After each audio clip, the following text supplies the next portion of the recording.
Então, a gente vai conversar um pouco sobre esse cenário da literatura nacional contemporânea, que é um termo muito amplo, vai discutir um pouco sobre o que significa literatura contemporânea. E também o Nelson é interessante porque não só ele pesquisa essa área, como ele também faz parte da literatura brasileira contemporânea. Ele está lançando hoje aqui um livro, Deserto. O título é um pouco engraçado, Sozinho no Deserto Extremo. Sozinho no Deserto Extremo, vai ser lançado aqui depois da nossa conversa. Só que esse livro é lançado com o pseudônimo do Nelson, que é o Luiz Braz. Então eu queria primeiro que você falasse um pouco sobre por que um pseudônimo, já que você não esconde que é um pseudônimo. Ok, boa noite a todos. Em primeiro lugar, agradecer a curadoria do SESC pelo convite para estar aqui com vocês hoje. Esse convite, no mínimo, proporcionou já um contato bastante frutífero, estimulante. Com o Hugo a gente conversou por e-mail, foi afinando o tema, foi afinando o que a gente ia conversar hoje na mesa. Isso foi super estimulante. E ao longo dessa coisa, eu nem sequer, durante a nossa troca de e-mails, perguntei se você já sabia que o Luiz Braz é o Nelson de Oliveira, ou se fui eu que te contei. Você já sabia, né? Pois é, esse ano de 2012 está sendo muito importante e muito incomum na minha vida, principalmente na minha vida literária, porque no dia 1º de janeiro de 2002 eu decidi que o Nelson de Oliveira ia se aposentar para sempre, o ficcionista Nelson de Oliveira ia se aposentar para sempre. Comprei para ele uma viagem para uma praia qualquer do Caribe, onde ele esteve até o comecinho da semana, quando ele retornou ao Brasil justamente para participar desse papo com o Hugo. Não estava nos meus planos recuperar o Nelson de Oliveira em 2012. A grande pergunta que me fazem é, mas que isso, que loucura é essa? Por que você resolveu trocar o teu nome literário? Por que Luiz Braz agora? Isso até me motivou a um esclarecimento público, uma explicação pública. Eu postei no blog do Nelson de Oliveira uma breve carta de demissão, demitindo o Nelson de Oliveira na condição de senhor absoluto, vamos dizer assim, da mente criativa dessa figura que está aqui. E assumindo como Luiz Braz. Então eu planejava que de 2012 para o resto da minha vida apenas o Luiz Braz e a sua obra circulariam, né? Mas não podia recusar o convite para falar justamente de Geração 00, que foi a antologia que eu organizei no ano passado com alguns dos, na minha opinião, melhores ficcionistas brasileiros que surgiram depois da virada do século. Mas, resumindo aquela pequena mensagem que está no blog do Nelson, eu decidi mudar o nome literário. Na verdade, a mudança foi consequência de uma outra decisão. Nelson de Oliveira, depois de publicar quase 20 livros, romances, coletâneas de contos, 4 livros de teoria literária, o Nelson de Oliveira começou a sentir certo cansaço. Ele começou a perceber que alguns temas estavam se repetindo na sua obra.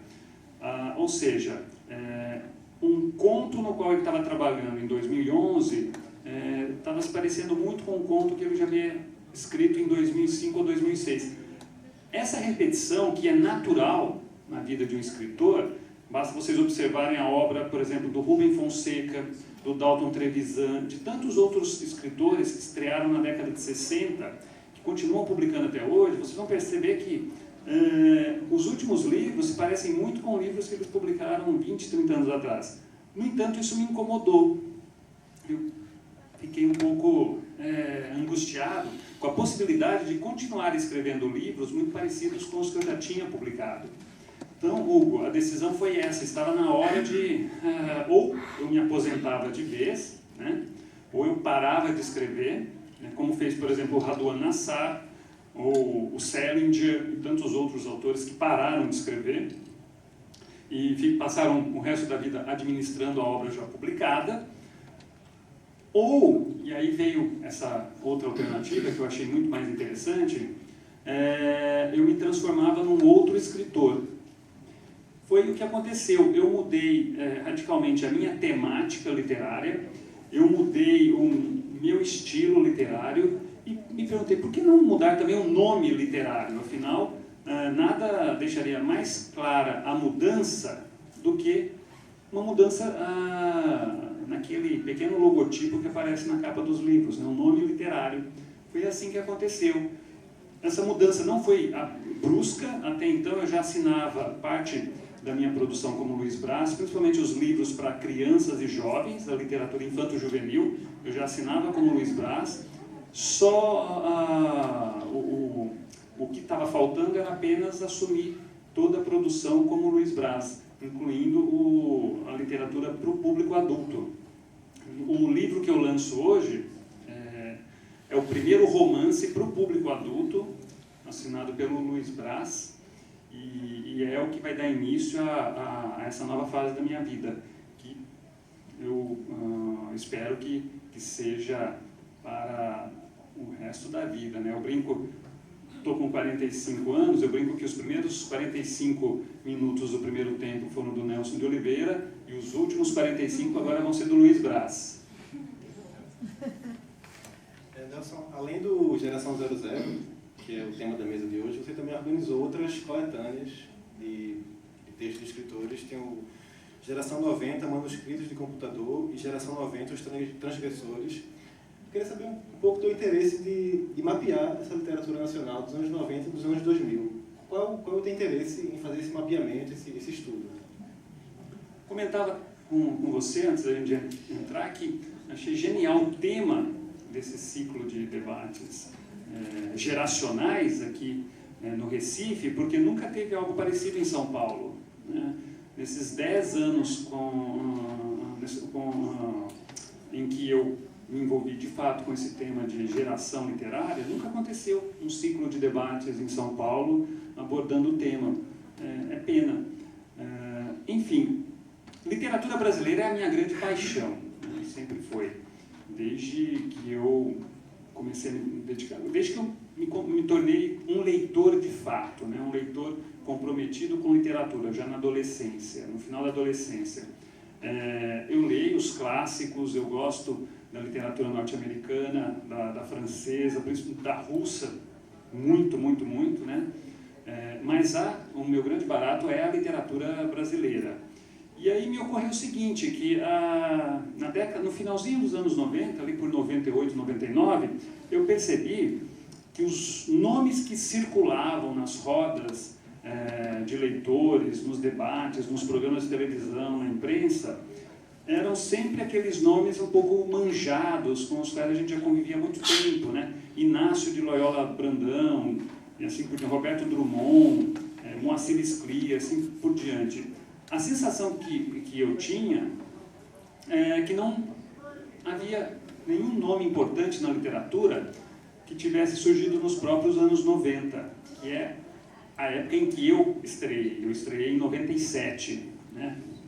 E eu fiquei me perguntando se isso era uma deficiência da imprensa cultural, que ficava sempre divulgando os mesmos nomes, Rubem Fonseca, Lígia Fagundes Telles e assim por diante, ou se não havia mesmo autores jovens produzindo obras interessantes, né?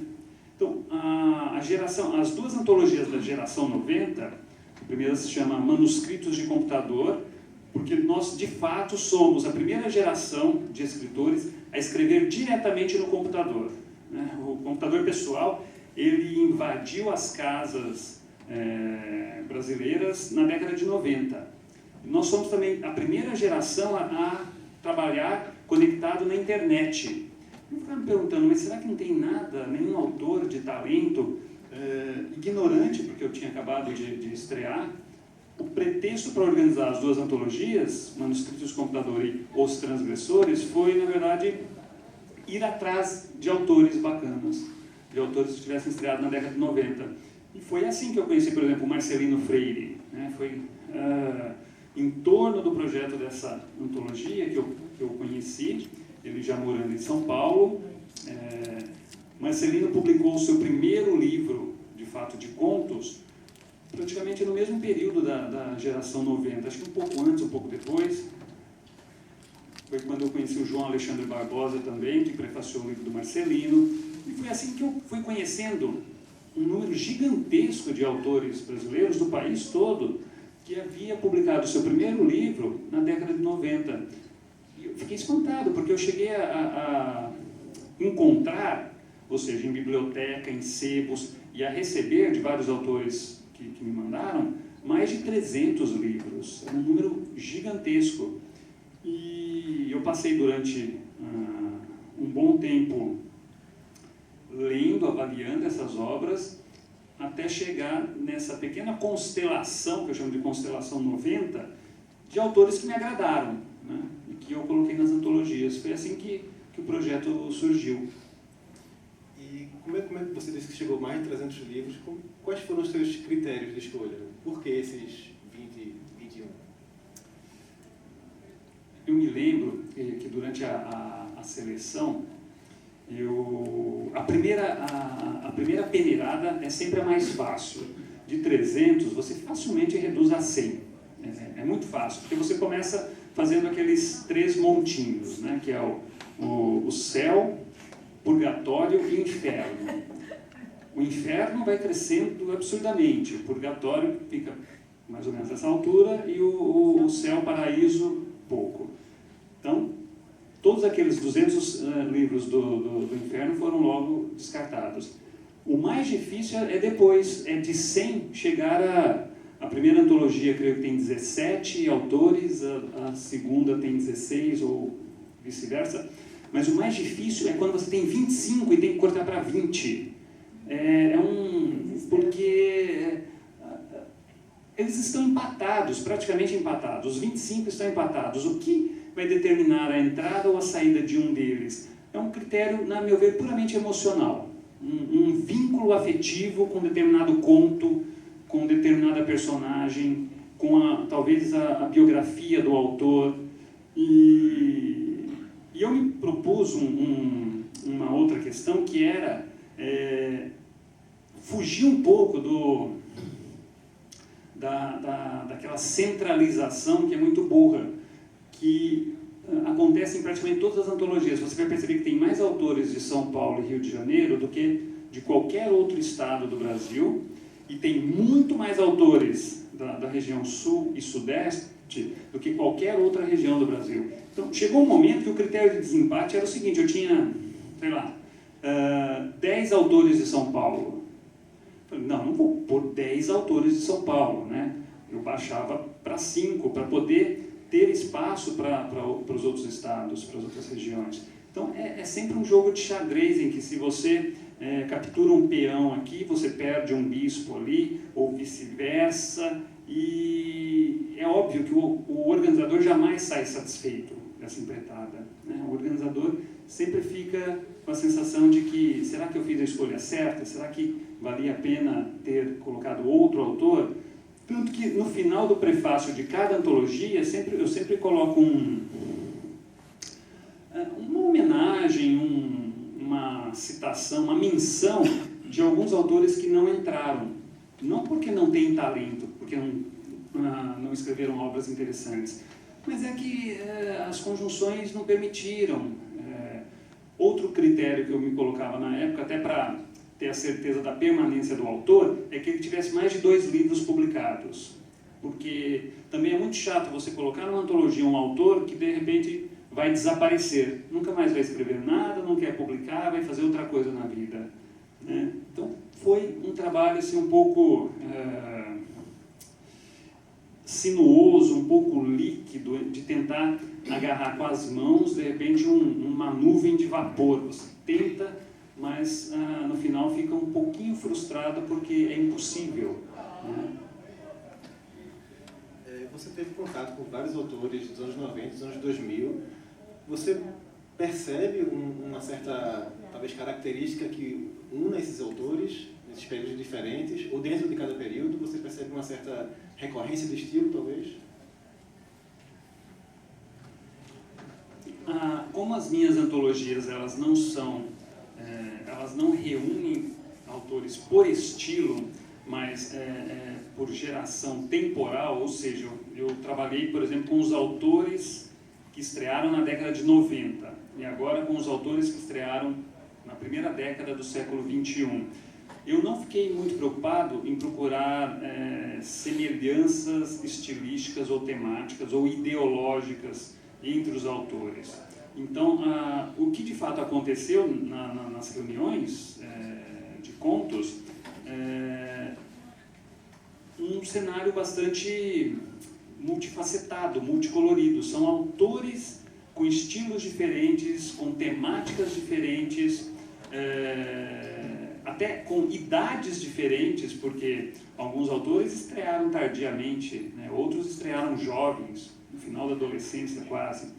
Então, apesar de eu enxergar certos padrões nessas antologias, né, de perceber que dá para formar pequenos conjuntos dentro delas, eu nem me arrisco a dizer quais seriam esses padrões, porque são uns padrões um pouco subjetivos, né? A análise de literatura às vezes é muito subjetiva.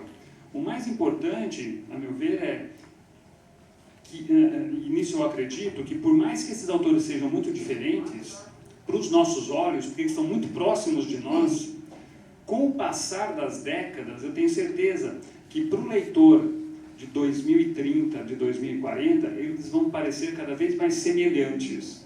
Vai acontecer com esses autores, por exemplo, o que acontece com os autores do Renascimento. A gente pode falar, por exemplo, no teatro elisabetano, né? E aí vem à mente a obra do William Shakespeare. Para nós do século XXI, a obra, se você for observar todos os dramaturgos que estavam trabalhando na mesma época que o Shakespeare, você não vai notar a menor diferença entre eles. Você vai perceber que o Shakespeare, ele era muito parecido com os outros dramaturgos que desapareceram na história, né? Sobrou apenas a sua obra. Agora, o que não significa que para um cidadão que vivesse na mesma época que o Shakespeare não percebesse imensas diferenças em todos eles, né?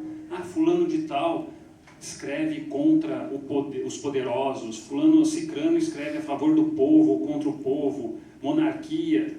Eles percebiam as diferenças, nós hoje não. Se a gente for avaliar várias peças de vários dramaturgos que viveram ao lado do Shakespeare, para nós é o mesmo estilo, a mesma temática, a mesma forma de encenar, né? Então, tenho certeza que por mais que esses autores da geração 90 ou da geração 00 nos pareçam muito diferentes, né?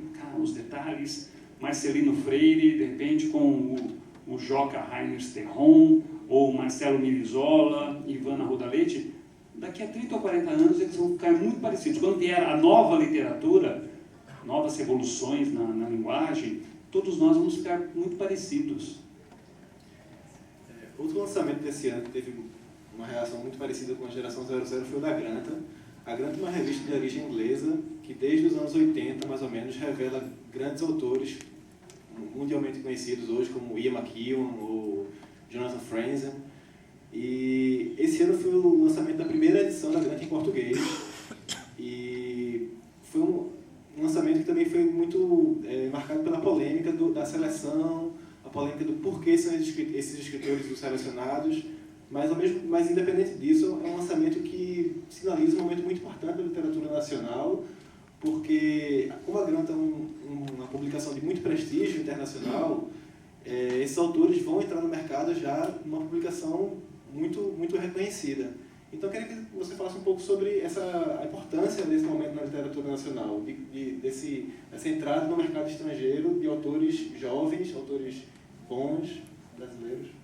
É verdade. A revista Granta existe, acho que há mais de 30 anos, há mais de 40 anos. E de tempos em tempos, os seus editores lançam antologias com os melhores autores. E o critério principal é com até 40 anos de idade, que é uma forma, é um recorte tão legítimo quanto o meu recorte, que é temporal, né, por décadas, ou quanto o recorte por estilo. E este ano a Granta decidiu a sua primeira antologia em língua portuguesa, e que já tinham lançado em espanhol o ano passado, ou ano retrasado, foi apenas com autores brasileiros, que é uma grande honra para o Brasil. Tanto que eu soube que os portugueses ficaram um pouco enciumados, né? Mas por que só brasileiros? Que história é essa? Então, ou seja, isso reforça ainda mais, né, a honra. E só demonstra a pujança da literatura brasileira contemporânea, dos novos autores, né? Nós, pela primeira vez, talvez em toda a nossa história, estamos gerando interesse fora do Brasil, em editoras da América do Sul e agora em editoras europeias. Isso nunca aconteceu com essa intensidade. Muito poucos autores brasileiros foram traduzidos, por exemplo, na Alemanha ou na Inglaterra, né, se comparado com o volume de autores que a gente tem. E o barato da antologia da Granta é que sairá uma edição em inglês que vai circular pelos Estados Unidos e pelo Reino Unido também, né? Então, fabuloso. Agora, toda seleção gera confusão, porque os autores que não foram selecionados ficam enraivecidos, né? Ficam muito zangados. E eles receberam perto de 237, alguma coisa assim, contos, e entraram 20 contos, foi isso, né? Entraram 20 contos. Então, é natural, é natural. Diferente das minhas antologias, houve um conselho editorial, foram 5 curadores, ou 5 juízes, né? Que tiveram que se esconder logo que durante a Flip foi anunciada a seleção, eles tiveram que se esconder, como esse diretor que fez o filme aí, insultando o profeta Maomé, está tendo que se esconder também, correndo o risco de morte. É natural, mas veja só, nós não temos a tradição da antologia, a tradição da seleção. Nos Estados Unidos, a cada década é lançada-se uma quantidade gigantesca de antologias temáticas ou que representem determinados grupos, né, como GLS, negros, índios, antologias feministas, assim por diante. Eles lançam com muita frequência. Então é um mercado rico. Você entra numa grande livraria, você vai ter estantes só de antologias recentes, de autores vivos, né, de ficção científica, de conto policial, conto de terror, clássicos do conto de terror. O Brasil não tem essa cultura, então assim que surge uma antologia, vira um assunto, eu encaro mais a polêmica como desproporcional. Muito barulho por nada, entendeu? Quando devia ser louvado o projeto, a iniciativa. A gente devia ter mais antologias e não tentar de alguma coisa sabotar o projeto de quem está organizando uma antologia. No mês seguinte ao lançamento da Granta, teve outro lançamento que tinha como proposta algo um pouco de ironia em relação à Granta, porque a Granta vende uma ideia dos melhores jovens escritores. E aí foi lançado, logo em seguida, a Granta, o Geração Sub-Zero, que também é uma brincadeira com o título do Geração 00, que seriam os escritores congelados pela crítica, por isso Sub-Zero. E aí, essa reunião, foi o Felipe Pena que fez isso, e ele quis selecionar escritores que seriam mais comerciais, que praticavam literatura de gênero. Tem a Thalita Rebouças, que é a literatura mais teen, talvez.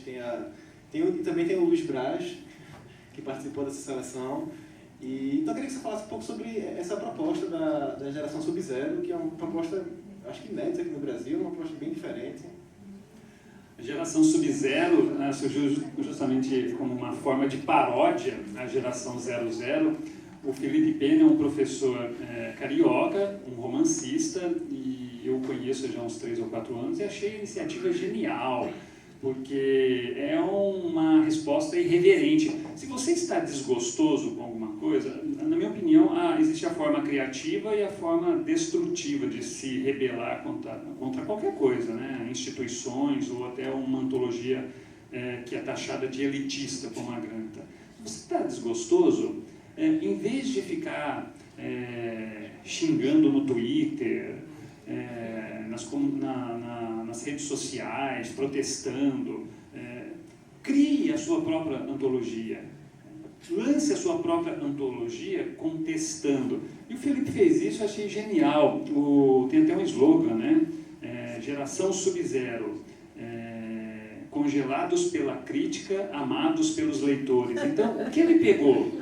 Ele disse o seguinte, a tese do Felipe é muito interessante, que existe uma elite literária no Brasil, muito sofisticada, mas muito afrescalhada também, muito afrancesada, ou seja, que só considera boa literatura aquela literatura em que há um investimento no estilo e nas ideias, no intelecto, em que quase não há enredo, a trama é muito esgarçada, ou seja, é a literatura que muitos jovens, principalmente, consideram chata, né, que não os atrai. Ao passo que também está crescendo, já nasceu há algum tempo, está crescendo com muito vigor no Brasil, uma literatura que cativa o jovem leitor e até o leitor adulto, uma literatura policial, de ficção científica, de aventura, mística. Thalita Rebouças como um representante da literatura teen. E o Felipe teve essa sacada, de por que sempre que se fala em antologia no Brasil, essa coisa elitista da alta literatura, como se isso fosse, representasse o Brasil, né? Por que não falar um pouco mais da literatura de entretenimento, não com sentido pejorativo? Entreter não significando como uma baixa literatura sem conteúdo, muito pelo contrário, como algo que sustenta uma cultura, né? A quantidade de livros que circula nessa faixa literária é infinitamente maior do que na outra, da alta literatura, em que os autores mal conseguem vender 3.000 exemplares. Então, achei genial. E aí, quando o Felipe convidou o Luiz Braz para participar, como um representante da ficção científica, eu achei mais genial ainda, porque mostra que deixa muito claro o meu apoio ao projeto, né? Mais do que torcer o nariz e falar, você está criticando a minha antologia. Não, eu apoio. A diversidade é muito mais importante do que picuinhas. Achei genial. E queria que você falasse um pouco sobre o que representa essa existência da geração Sub-Zero, porque o Felipe Pena, na época do lançamento, ele falou muito sobre... ele se referia a uma certa publicação intelectual, que é a Granta, e ele fazia muito essa distinção entre literatura comercial e literatura intelectual, vamos dizer assim, literatura acadêmica. Queria que você falasse um pouco sobre essa distinção entre esses dois termos, se existe de fato, e como é que você enxerga também a questão da academia, como a crítica acadêmica enxerga cada setor da literatura. Pois depois eu até queria ouvir um pouco a opinião de vocês, né, na hora que a gente abrir para o público sobre essa questão toda, mas antes do Felipe publicar a Geração Sub-Zero, uns 2 anos antes, eu colaboro com um jornal de Curitiba chamado Rascunho, eu, Luiz Braz, né, eu tenho uma página no Rascunho, e eu escrevi, uns 2 anos atrás, 3 artigos tratando justamente da questão do preconceito, né, contra a literatura de entretenimento e apontando certo cansaço nessa literatura, nessa dita alta literatura. Um cansaço em que se traduz em repetição de temas, repetição de estilo, os jovens autores escrevendo, repetindo o trabalho da Clarice Lispector ou do Rubem Fonseca. Então, novas Claricettes, novos Rubem Fonseca. Eu senti uma repetição. Eu propus a seguinte provocação, que essa alta literatura olhasse com mais carinho gêneros que são tidos como entretenimento, mas que trazem questões, principalmente no tema, muito mais instigantes. E eu recomendei que eles vissem a ficção científica. Por quê? Porque está havendo uma revolução tecnológica e científica no mundo que não está aparecendo na literatura contemporânea. Então, o que está acontecendo nesse exato momento em laboratórios, em universidades, em algumas empresas de engenharia? É algo que vai mudar até a nossa noção de ser humano.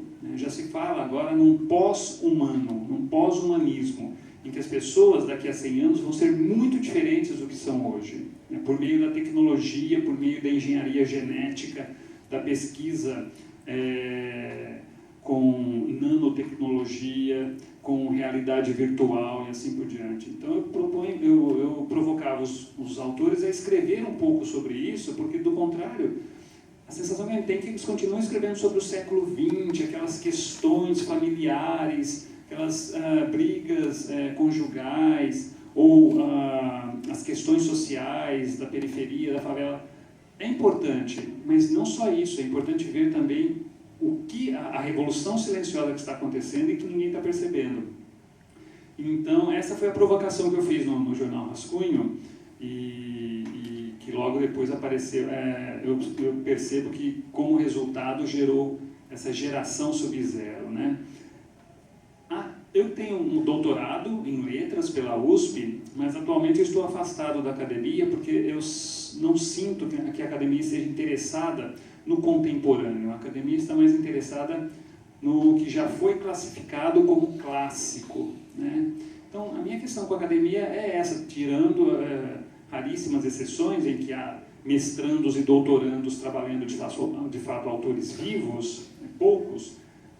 90% das universidades, dos cursos de letras, ainda se dedica aos autores da década de 60, 50.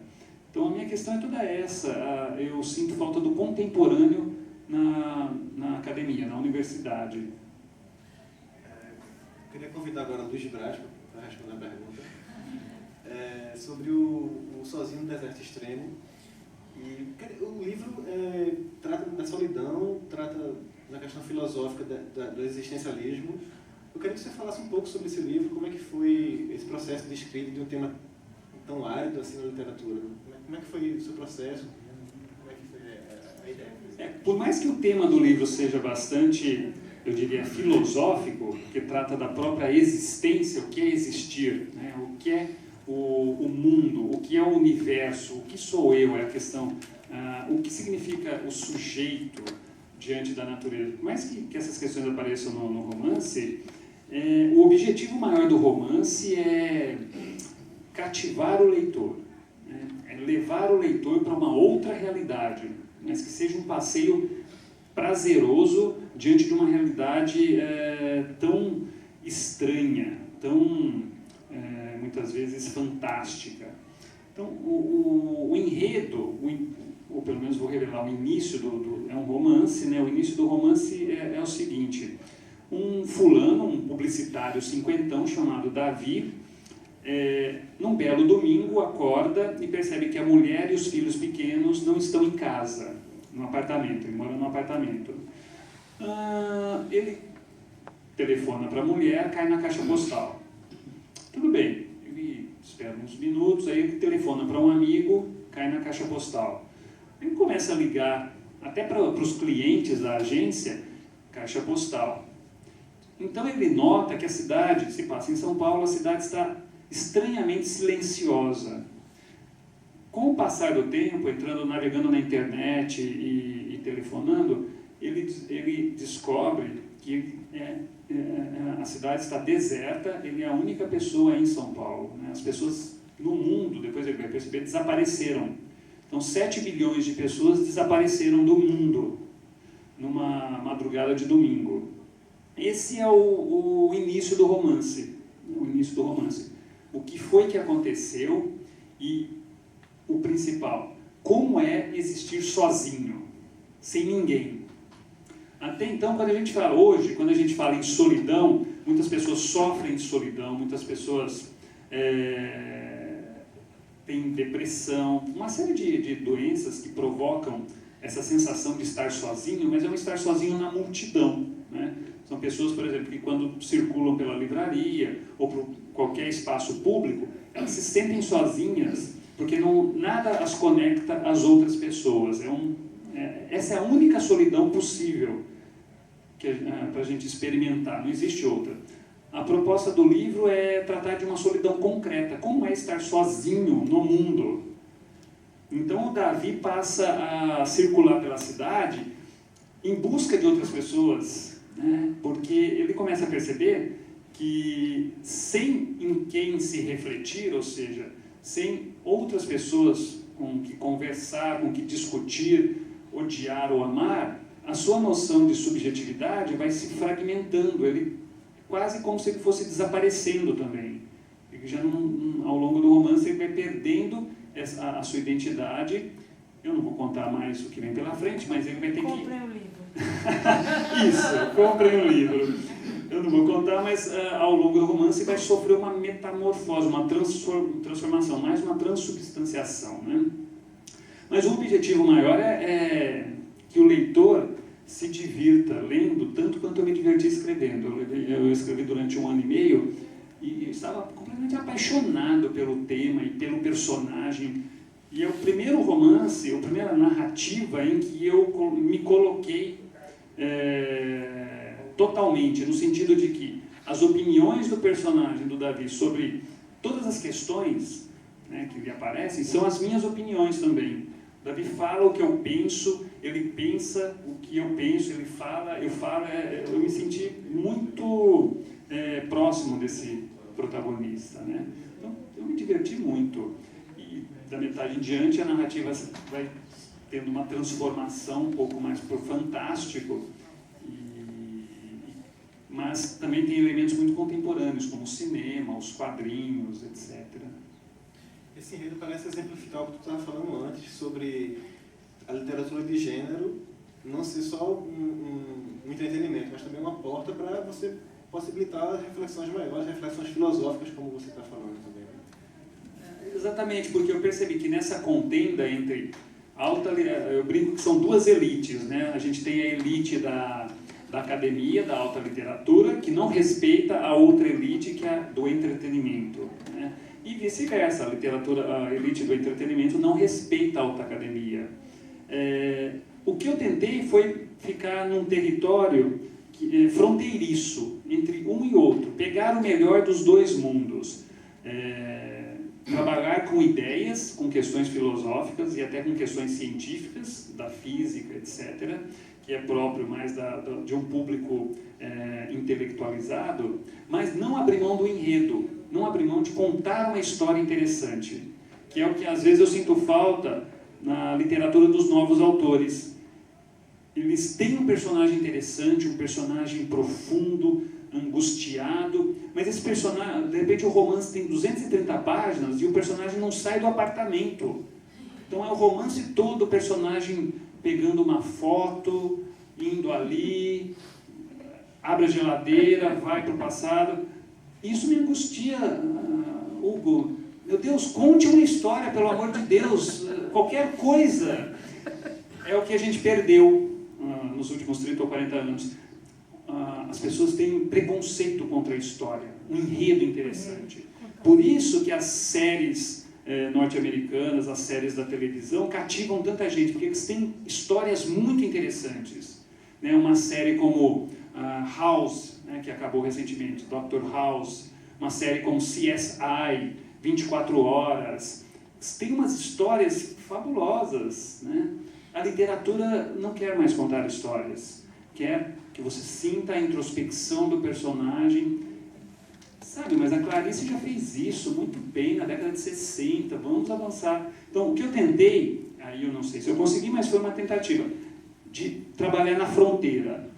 Ideias profundas, filosóficas, mas com uma trama interessante. E o que você falaria sobre o processo de escrita? Acho que cada escritor tem não sei se manias é a palavra correta, mas um certo esquema de trabalho. Como é que você apresentaria esse seu gabinete de trabalho? Como é que seria o seu dia a dia como escritor? Meu dia a dia como escritor, não sei se difere de da grande maioria dos escritores, mas para eu trabalhar, eu preciso ter muito espaço, eu preciso ter uma mesa bem grande, porque eu acho que minha cabeça funciona um pouco como a internet, em que você tem abre uma página, tem uma série de links, e cada link vai te jogando em temas até diferentes do qual você começou a pesquisar. Abre uma foto, abre um filme, abre uma canção, aí volta. Então, a minha mesa é mais ou menos assim, tem muitos livros abertos, né? Então, num dos capítulos do romance, por exemplo, eu falo da cidade, mas aí eu queria ter, eu falo da Avenida Paulista, que está um caos total, porque quando as pessoas desapareceram, o mundo estava em movimento, não é que elas foram dormir e desapareceram. Então vocês imaginam, numa avenida havia um trânsito intenso, as pessoas desaparecem, os carros continuam em movimento, e aí forma um engarrafamento louco, né? Então esse é o cenário. Eu procurei fotos, eu procurei ângulos da avenida que fossem interessantes, como ficam os carros quando acontece um engavetamento dessa natureza, né? Para poder descrever, para tentar ser o mais verossímil possível. Então a minha mesa de trabalho não é só o computador, tem dicionário, tem atlas, tem revistas com artigos científicos. É assim que eu gosto de trabalhar. E, de fato, eu sou um autor dos manuscritos de computador. Eu não escrevo mais em caderninho, como eu fazia no início, lá na adolescência, né? Eu só consigo trabalhar no computador. Porque eu escrevo um parágrafo, mudo a ordem das orações no período, ou mudo a posição do parágrafo. No caderninho, ficaria caótico, uma série de anotações. Também queria abrir para perguntas, se alguém tiver alguma pergunta a fazer a Nelson. Essa é a melhor parte dos debates, em que a gente descobre o que vocês estão pensando disso tudo, né? Eu não tenho uma pergunta, mas tenho um depoimento. Foi uma das melhores coisas que eu vi nos 10 últimos anos, eu acho. Eu precisava ouvir um autor como você. Meu Deus do céu! Sem expressar a história, mas pensando no futuro, construindo o futuro. Porque tem gente aí que diz, não há história. Sim, nós somos uma história. Cada um tem uma história. Como você pode expressar essa história? Agora, não vamos nos apegar a essa história como a única realidade de uma nova literatura. E foi o que você me disse agora. Obrigado. Então é uma inquietação que a gente compartilha, né? Profunda. Eu quero falar também, que eu estou aqui. Não, isso que Sil colocou. Primeiro, essa coisa da contação de história, que é como se os autores brasileiros tivessem esquecido esse fio. Eu venho da literatura oral do sertão e venho da história de contação. De contação. Então, assim, eu estou muito feliz de ter lhe ouvido. E eu estava me divertindo porque eu comungo muito disso. A literatura, às vezes, está muito chata. E eu digo, começa a ler, compro autores modernos e tchau, não quero te ler não, porque não tenho saco. Tenho mais saco dessa punheta intelectualizante que a academia referenda. Quando você falou Clarissette, eu abro um livro. Quem começa a escrever é igual a Clarice, eu digo, eu já li o original. Quando eu tinha 15 anos de idade, não quero ler essa porcaria. Então, assim, esse sentimento que eu tinha e que você colocou aí na mesa, eu estou muito feliz de ouvir. E uma outra coisa que eu queria dizer, assim, na verdade eu estava aqui muito feliz com as coisas. Eu julguei 3 anos num concurso de poesia da cidade, que vinha 3.000 poemas. Quando você colocou a história do inferno, do purgatório, ele estava rindo aqui, meu companheiro, porque minha casa inteira acompanhava o inferno, que a primeira leva de separação realmente é muito simples. Você fica com 100. Mas, por exemplo, sempre tinha que escolher 10. O que você fazer quando você tem 30? Então eu dormia e escolhia 10. Depois acordava e dizia, fui injusta. Aí dava uma angústia terrível do medo de você ser injusto. Aí você começa nos critérios emocionais, como você colocou. E eu acho que fazer antologias, eu também já organizei antologias aqui, a Marginal Recife, eu fui uma das curadoras. Essa coisa de você escolher é complexo e sempre vai ter uma grita. Então, assim, quando a gente foi fazer a curadoria e a gente pensou em você fechar a última mesa, desses 2 dias, isso tinha um intento, assim, e eu tenho uma pergunta em cima disso. Quer dizer, você fez um critério que não é um critério de idade, que não é um critério temático, e sim de publicação. Ou seja, quem publicou naquela época, você escolheu X autores, falando especificamente da geração 00. Como é que você vê a absoluta inexistência da contemporaneidade, dentro da contemporaneidade, porque tu lá em São Paulo não sabe necessariamente quem publica em Pernambuco ou quem publica no Piauí, e de repente o que é contemporâneo necessariamente não é, porque está lá no outro canto e você não tem acesso. Como é que você vê isso?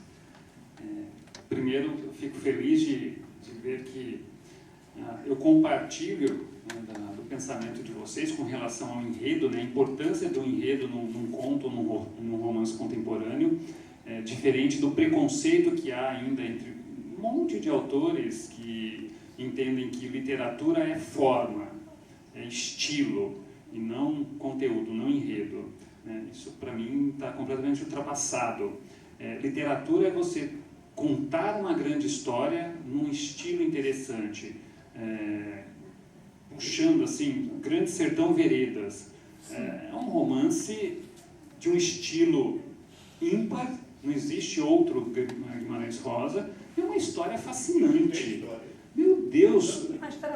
Eu fico imaginando os leitores, quando o romance saiu em 56, os primeiros leitores que não conheciam o final da história, lendo. O final cai o queixo. Né? Você fala, meu Deus, Diadorim é mulher, cai o queixo, você volta a ler. Quero ver isso. Será que não havia pistas? Isso é a grande literatura. Ela não afasta o público, ela não é essa coisa etérea, subjetiva, não, ela prende o público. Então eu fico feliz. Olha, agora me ocorreu uma coisa que eu podia ter dito antes, até em entrevistas, né?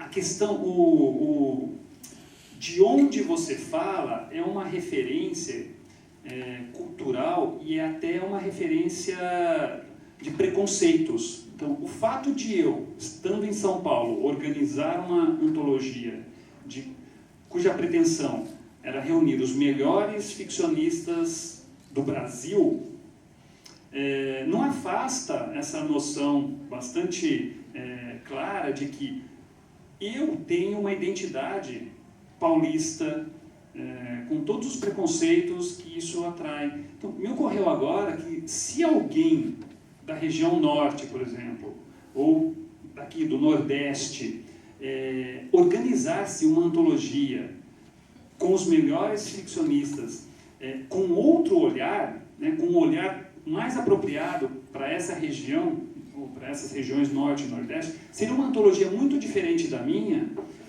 e eu acho que isso acrescentaria algo muito grande ao debate. Seria algo assim, confirma o que eu falei, ou reforça o que eu falei há pouco, de que, em vez de reclamar, por exemplo, que não há, sei lá, vou chutar, não há catarinenses na geração 90, ou não há amazonenses, eu não sei, se surgisse uma antologia nessas regiões, com autores dessas regiões que o Sul e o Sudeste não conhecem, isso seria muito bacana, muito interessante para a cultura de modo geral. Mas eu não sei se é um projeto factível, se alguém do meio que vocês conhecem faria algo assim, né? Eu gostaria de falar você conheceu, vi por acaso me falar, Panorâmica do Conto em Pernambuco? Eu creio que eu conheci. Se for uma antologia que saiu há uns 10 anos, eu conheci. Eu tenho essa antologia. Não tem? Então eu não... Porque eu recebi uma antologia gigantesca. Não, mas era cearense. Não é de Pernambuco, era cearense. Panorâmica do Conto em Pernambuco foi organizada pela Friporto, praticamente. O Antônio Campos e eu nós organizamos com 114 autores pernambucanos. Desde o contista, o primeiro contista pernambucano, até gente inédita. que, aliás, tem um conto interessantíssimo que está dentro do que você disse. Um indivíduo tem uma cidade dividida e todo mundo do lado de cá quer saber o que é que tem do lado de lá. E ninguém sabe. E sempre procura uma pessoa que tenha coragem, ou que seja vítima, ou que seja jogada do lado de lá para que venha dizer o que tem do lado de lá para o do lado de cá. É uma coisa lindíssima. Quem é o é inédito. De quem é o autor? É Pietro Galindo. É um louco. Aí ele é tido como louco, porque ele foi do lado de lá. Só que ele chega do lado de lá e não volta. Porque é a mesma coisa. Genial. É uma coisa fantástica. E era um rapaz jovem, novo, entendeu? Aí eu digo, tem um outro problema que você diz, eu organizo com a minha estrutura paulista. Exatamente. Mas se eu organizar com a minha estrutura pernambucana, talvez não publique. Não tenha como ir agora da minha casa. Por isso que eu perguntei se esse é um projeto factível, porque precisa, o mais difícil é a editora. Gente interessada em organizar, mas entende que o mais importante é, eu chamo de cosmovisão, que é o modo como determinada pessoa enxerga a vida e o universo. Então eu tenho a minha cosmovisão, mas que é paulista. O interessante é se alguém do Recife ou de qualquer fortaleza, qualquer capital do Nordeste, organizasse uma antologia, mas não da sua região, mas do Brasil. Sim. Aí a gente equilibra a balança, entendeu? O interessante é que a balança fica equilibrada, mas o problema é sempre a editora. Eu posso fazer outra Esse é pergunta? o grande problema. Eu posso fazer outra pergunta? Não, assim, quando a gente te enviou o e-mail, quando eu te enviei o e-mail para Nelson, e tu respondeu Luiz, eu tinha lido da mudança do nome, etc. tal, mas eu pensava que era muito mais uma coisa estética para fora. Eu não pensava que, do ponto de vista até das relações de trabalho, isso aconteceria. Eu recebi uma resposta. Mande e-mail para Luiz, com um e-mail novo. Eu tomei um assusto e conversei, sendo, é de verdade. Não é uma coisa assim, apenas de ficção, não. Ele assumiu, ele incorporou uma nova pessoa. Eu conheço, na verdade, um livro seu, e eu não conheço o livro do Luiz. Como é essa bipartição mesmo? É uma história de persona? Como é que é isso? De se cortar, de se separar de um escritor para outro. Isso também te separou como pessoa? Tu mudou? Tu é Laerte? Entende? Como é que é isso? Como é que é essa história? Como é que é essa história? O caso do Laerte é até muito mais interessante nessa mudança radical de cosmovisão do masculino para o feminino. Não, no meu caso foi uma passagem muito tênue. Apenas eu não avisei as pessoas ao meu entorno de que essa mudança estava acontecendo. Eu preferi deixar até o último minuto para, de fato, passar de um autor para o outro e encerrar um período e dar início a outro. Mas eu me sinto totalmente Luiz Braz e confesso a vocês que, como Nelson de Oliveira, esta eu creio que a penúltima vez em que eu me apresento publicamente, né? Justamente por conta da geração 00. Pensando menos em mim, mais nos autores da antologia, eu não achei que fosse justo eu desaparecer de repente e deixar eles órfãos, né? Então, para falar da geração 00, que foi organizada pelo Nelson de Oliveira, eu sem problema nenhum, volto ao Nelson de Oliveira. Eu tenho esta mesa com o Hugo hoje e tenho mais uma mesa que vai acontecer no final do ano em Minas. E eu creio que eu encerro essa etapa da minha vida, mas eu me sinto Luiz Braz totalmente. Os meus projetos são todos em torno da nova literatura que eu estou fazendo, nova para mim, não de forma global. E está sendo uma experiência muito rica. Todo aquele cansaço desapareceu, né? Aquela sensação de estar me repetindo desapareceu. Estou agora explorando um outro território, que é esse território justamente de olhar um pouco mais para o futuro e um pouco menos para o passado, ou olhar para o presente sabendo que está havendo modificações muito grandes que vão atingir os nossos filhos, os nossos netos e os nossos bisnetos, né? O mundo está indo numa direção que é inédita, né? Então, por exemplo, pesquisas que eu soube que estão acontecendo nesse exato momento. O Miguel Nicoleles, que é um neurocientista brasileiro, que ficou famoso recentemente por conta de um livro, né?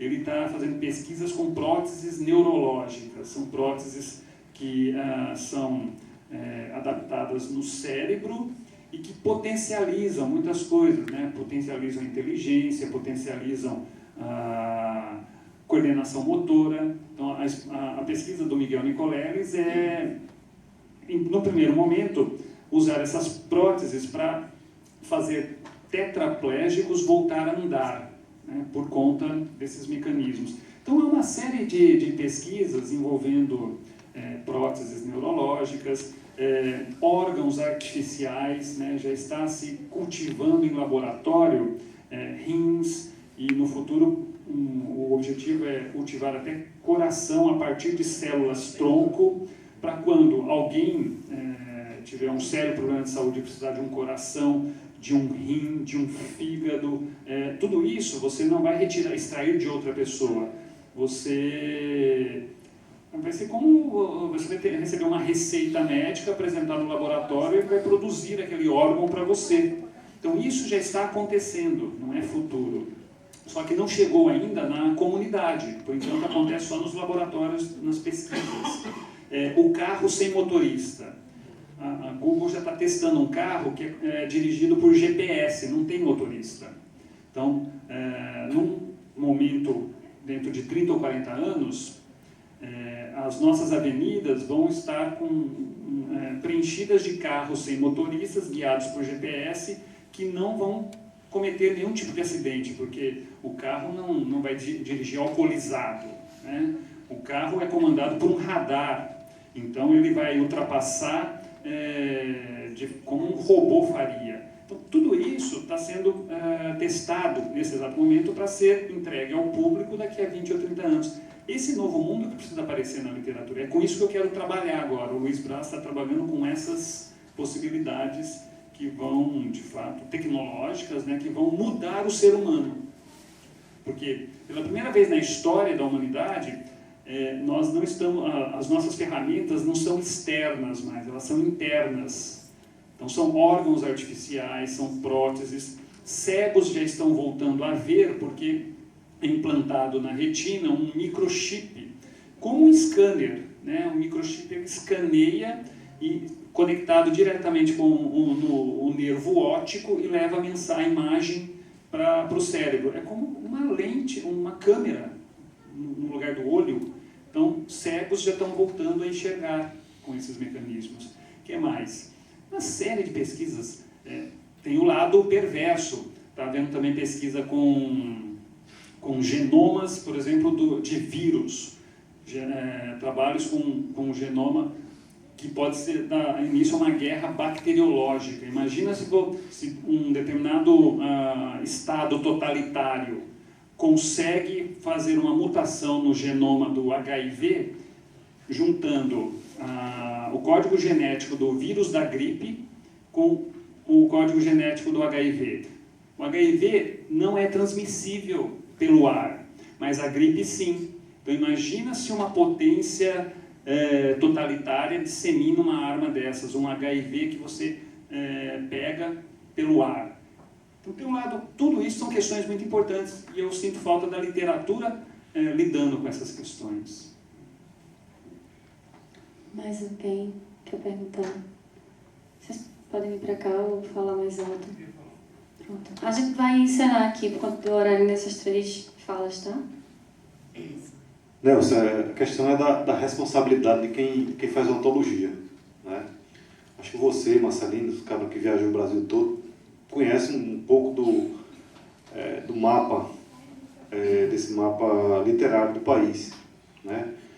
E às vezes eu sinto que os organizadores de antologia são preguiçosos, em fazer um mapeamento mais detalhado desse tipo de coisa, dos autores que estão publicando esse tipo de coisa, e fazer uma antologia mais representativa desse tipo de coisa. E não ficar apenas olhando para seu umbigo, né, como você coloca, que você tem uma visão paulistana de ver a literatura. Né? Então, quem faz antologia, quem trabalha com essa questão de organizar antologia, é de uma responsabilidade muito grande, né? Porque ela pode estar contribuindo para revelar alguns autores e, por outro lado, aumentar mais o fosso ainda regional que existe entre o fora do eixo, esse tipo de coisa. Né?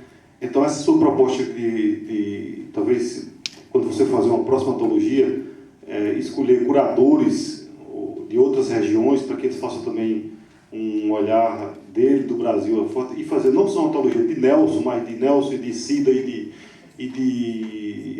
o cara lá do norte e do outro. Acho que seria interessante, porque senão... né? Uma sugestão interessante, trabalhar com curadores, né? Curadores regionais que, bem ou mal, conhecem melhor os autores da sua região do que... É uma proposta interessante, O que, de fato, precisa acontecer é uma produção maior de antologias, né? E não só uma ou outra ao longo de um ano. Espero que, com essas 3 que surgiram recentemente, da geração 00, depois da Granta, depois agora com a geração Sub-Zero, isso promova um interesse maior por outros organizadores. Eu fico um pouco até ressabiado de organizar uma nova antologia, porque eu imaginei no início que essa atividade despertaria o interesse de outras pessoas, né? Até antologias acadêmicas, né? Organizadas por professores de cursos de letras que quisessem apresentar novos autores, mas isso não está acontecendo. Uma coisa que eu também não quero é ficar, de repente, ser um antologista profissional. Então, este último ano, particularmente, me deixou um pouco mais tranquilo e mais feliz com o surgimento da Granta e da geração Sub-Zero, porque até então só tinha a geração 90 e geração 00 como antologias para apresentar novos autores. Não havia outras. Veio a Granta, veio a Sub-Zero, eu espero que ao ritmo de 3 por ano seria um cenário muito mais interessante, né? Então, eu proponho a vocês até que estimulem os conhecidos, né, professores acadêmicos, antologias de poetas, está faltando, de âmbito nacional, né, de âmbito regional a gente tem muitos, mas parece que a poesia está perdendo cada vez mais espaço, né, na cultura letrada do Brasil. Os editores odeiam poesia, o editor não quer publicar poesia de jeito nenhum, né, com o argumento de que não vende. Então, estimulem amigos, conhecidos, escritores, professores a batalhar por novas antologias, porque promove a discussão e, bem ou mal, divulga a literatura brasileira contemporânea, dos vivos, né, que me interessa mais do que tudo, a literatura dos vivos, dos autores vivos. Acho que está aqui, né? Boa noite. Assim, Tu quer falar aqui para a gente escutar a gravação também? É só no microfone. Não sei. Mas se não estiverem ouvindo... Dá para ouvir. Dá para ouvir. Assim, com relação à antologia, eu acho super importante. Tanto que eu acho super importante que se tenha antologias, tanto de contos quanto de poemas, de poesia, poemas. Até porque num livro pessoal, você expõe o que você está sentindo, o que você está vendo. E numa antologia, por exemplo, você permite com que as pessoas que porventura venham ler essa antologia possam ter uma compreensão de como estão as ideias, digamos assim, dentro de um determinado ciclo literário. As ideias conjuntamente. Assim, eu acho que eu expondo os meus poemas ou as minhas poesias, eu vou estar expondo o que eu penso. Entretanto, é lógico que tem importância que eu penso, mas uma antologia mostra, assim, modela, digamos assim, uma compreensão de um pensamento que está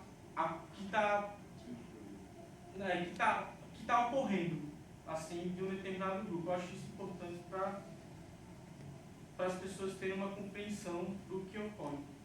E o segundo ponto, assim, que eu queria falar é fazer uma pergunta, se não simplesmente jogar para o debate, assim, para a discussão, tanto agora, nesse momento, com relação à palestra, quanto posteriormente entre as pessoas, tanto individualmente quando forem escreverem e também quando forem conversarem entre si.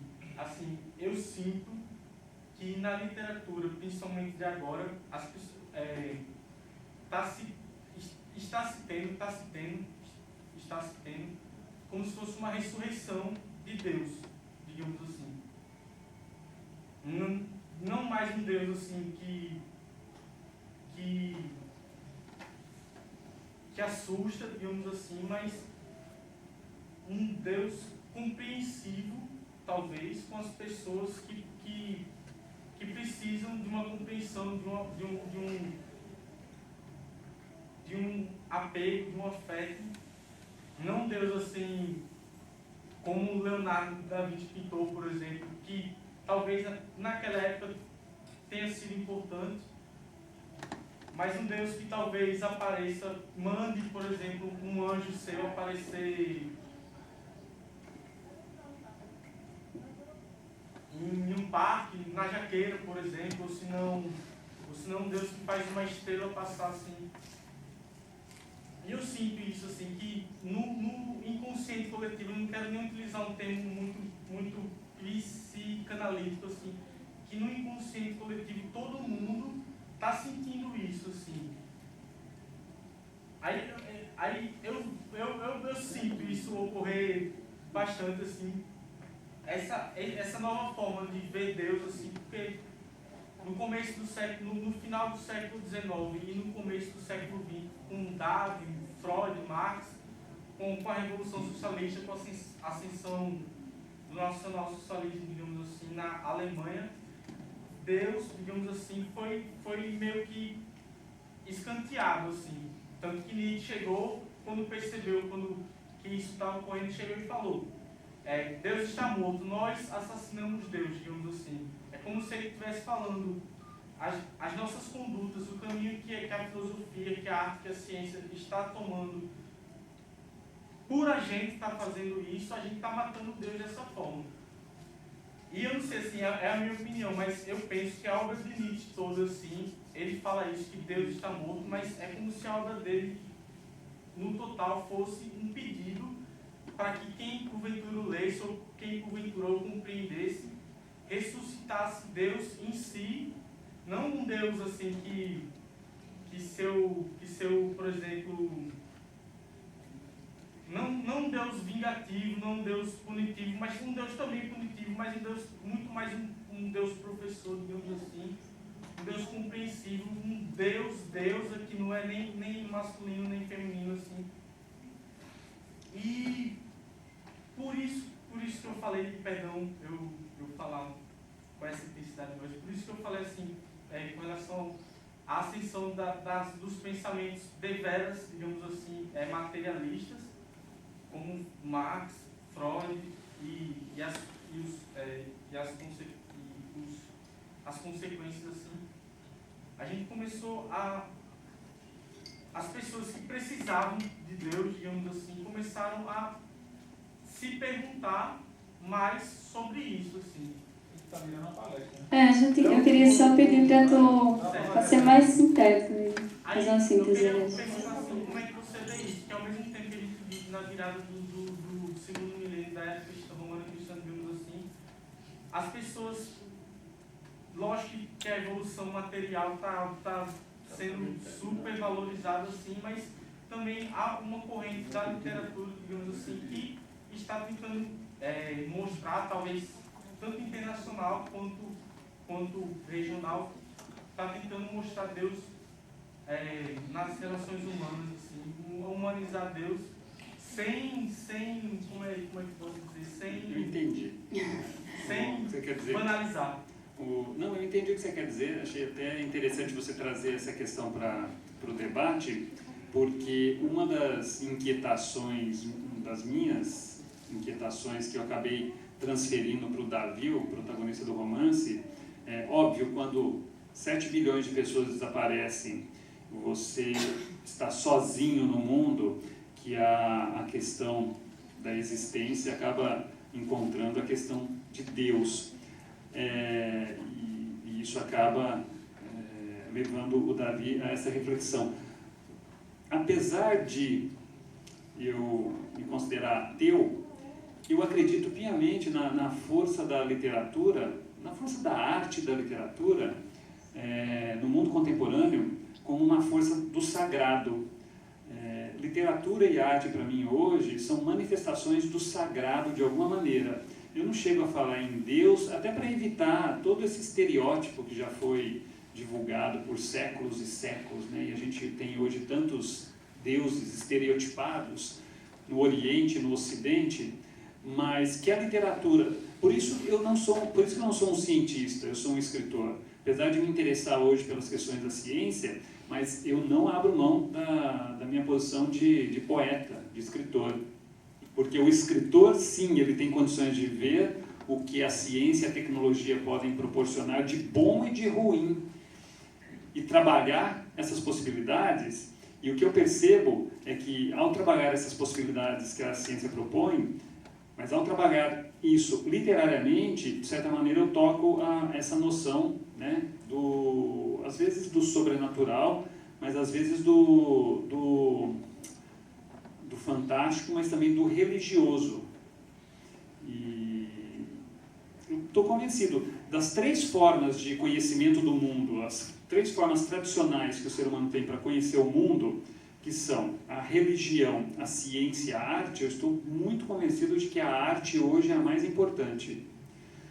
A ciência tem a sua importância, a religião também, como a conhecemos, tem a sua importância, mas é a arte, até a forma superior hoje, que é capaz de lidar com as outras, das 4 formas, né? A política também é uma forma de conhecimento do mundo, mas é a arte a única capaz de gerar sociedades um pouco mais saudáveis. Porque o que a gente vê hoje é que uma sociedade em que a ciência predomina, uma sociedade em que a religião predomina, ou que a política predomina, são sociedades caóticas, ou totalitárias, ou dogmáticas, mas nós nunca conhecemos uma sociedade em que a arte predominasse. A arte é esse poder de interlocução, de comunicação de conteúdos afetivos, né? Conteúdos subjetivos, conteúdos até mágicos. Então, a minha crença total, quando o assunto é religião, Deus, um mundo místico, o grande mistério da vida, minha crença passa pela arte, passa pela literatura.